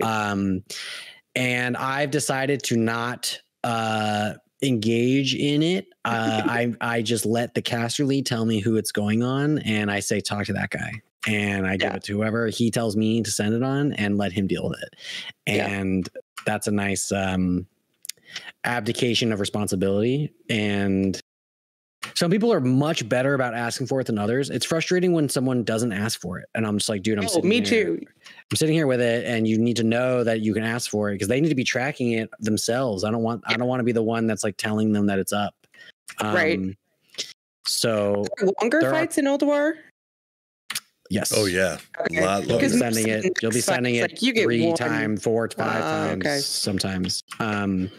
So there are people that I do like giving it to. There's a major Michael Criteria who asks for it like within a second of it coming off cooldown most times. And I think that's awesome. And there are other people that get it some weeks and they forget to use it on a fight. And I'm just like, dude, like why? Like that's not like okay. that's not what I need to be thinking about is like, when can I give you power infusion? Like, yeah, there's a level of trust too, where it's like, okay, I know that you're going to tell me and then I'll wait, versus like the guy who doesn't tell you on the last boss. And I'm just going to send it on you whenever I have a second, because I know you're not going to ask for it. And I want to get off cooldown. And then you're probably going to complain to me that I gave it to you at a weird time. That's exactly it. Yes. Like why did you do that? And I was like, you didn't ask for it last time. Fuck you. I'm sending it and you're dealing with it. And you've lost your, is that still only in discipline?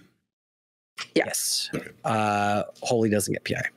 So question, do you ever not see the tell that they ask you for PI? Because there's certain times where I don't. I have a bunch of weak auras that scream at me. I can send them to you if you want. Yeah, please. I have one that highlights my frame with a big yellow box that says, you know, that's that. I just know to click that one and PI it. I have a bouncing letters that say PI.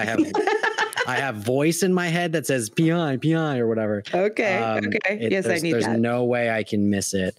Okay. Because mine's just like a little like ding, and I have to see the like. Yeah, that's not enough. Message. I need a big foghorn. Like, just like I know it's not enough, because when I actually do it like right on time when they send the message, like that was really good. That was a quick one, and I was like, okay, I feel like that's that should be the norm. The quick one should be the norm. Yeah. I feel like you should not be so appreciative of being quick. The worst is when they ask for it, you're out of range and you're just like flailing your arms around trying to get close enough to them. You're just like, please get in my range. You god damn it. Where are you in this stack of idiots? And then finally you find them and it feels good, but you feel bad that it took you like 5 seconds to find them. Yeah, exactly. Like, sorry. They've got PI for another 5 seconds after you kill it. Exactly. Yeah. Fine. Okay. So you just gotta get to know who you're sending it on and where they stand and stuff. Yeah. Yeah. All right. For sure. All right. Well, let's do this really quick, and then we will close out the show and let Joardee go.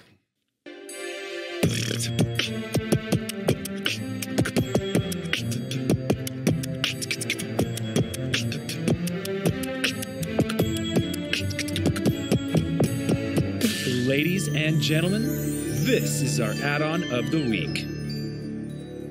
All right. Add-on of the week. This week, I'm going to do TacoTip. TacoTip does a lot of things, but the best part about it is you can just hover over somebody's health bar, and it will tell you their gear score.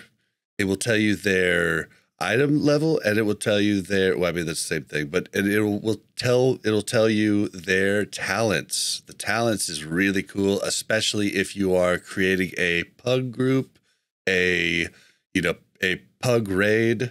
Like, this is huge to know what you have in your raid quickly without having to ask every single person. Now, you do have to be within range of them, but you know, it's a much easier way to gear check quickly, those types of things, and it's just a really good add-on. So yeah, I encourage you guys to check it out. Have you not checked it out? It looked like you were looking it up. I just got it. I'm a C. Yeah. I've heard of it. I just don't. I always think GearScore is a little cringe, but yeah, it's a necessity, I guess. I don't know. It's just an easy way to quickly see.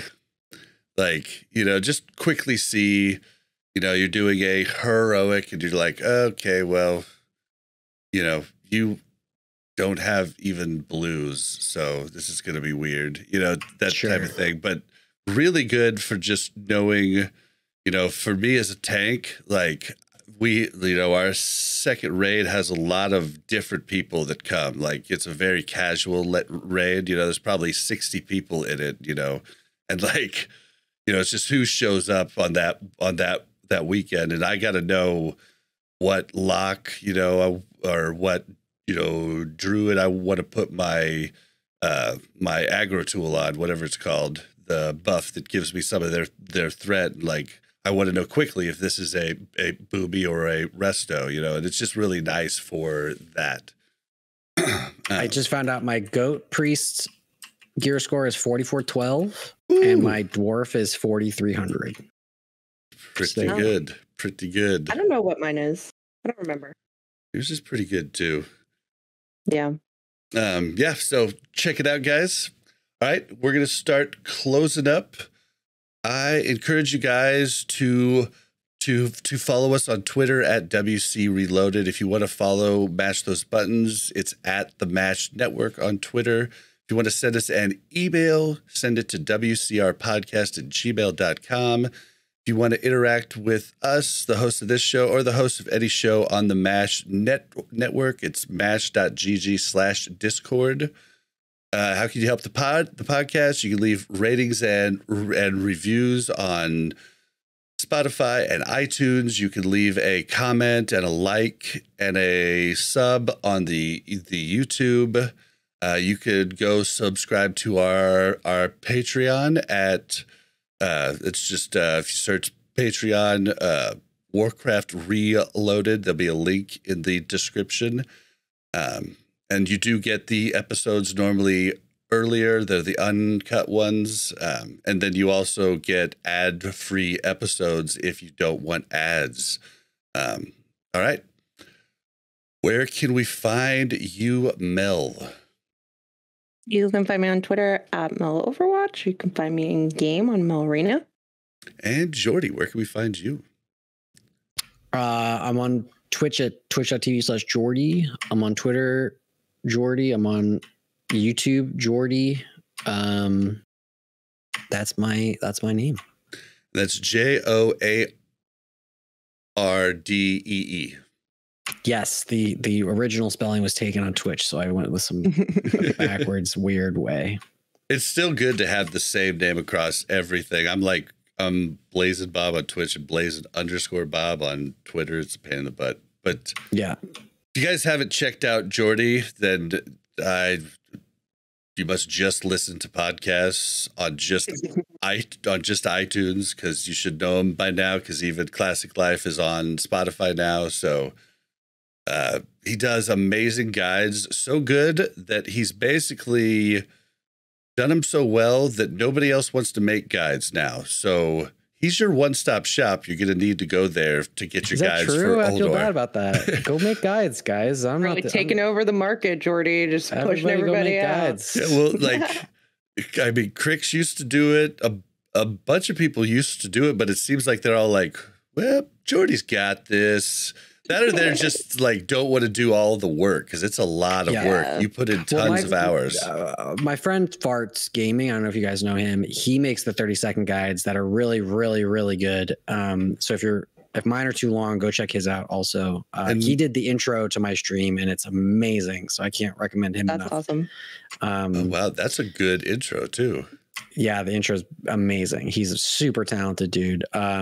And he'll do 30-second guides, I think, for the normal modes in Ulduar. So check those out if you are looking for more abbreviated versions of my 15, 20-minute long guides. The yacht guide's 20 minutes long. It's awful. But but I mean, it's if you want to know everything, necessary. It's in there. Yeah. So right. Well, definitely check it out, guys. And you've probably watched them prior. So you can find me on Twitter at Blazin_Bob. That's BLAZZIN_BOB. You can find me on Twitch at Blazin Bob, and that's where the show's live too. So, yeah. Oh, and don't forget to use code RELOADED at Rested XP. All right, guys, let's get out of here. Joardee, thank you for joining us. Thank you, Joardee. Thank you guys so much for having me again. I appreciate it. Anytime. I'd be happy to come back. Oh. Awesome. Bye, guys. Until next week. Bye. Bye, everybody. Thank you very much for checking out Warcraft Reloaded podcast. Make sure to like and subscribe and hit that bell so you don't miss any future content.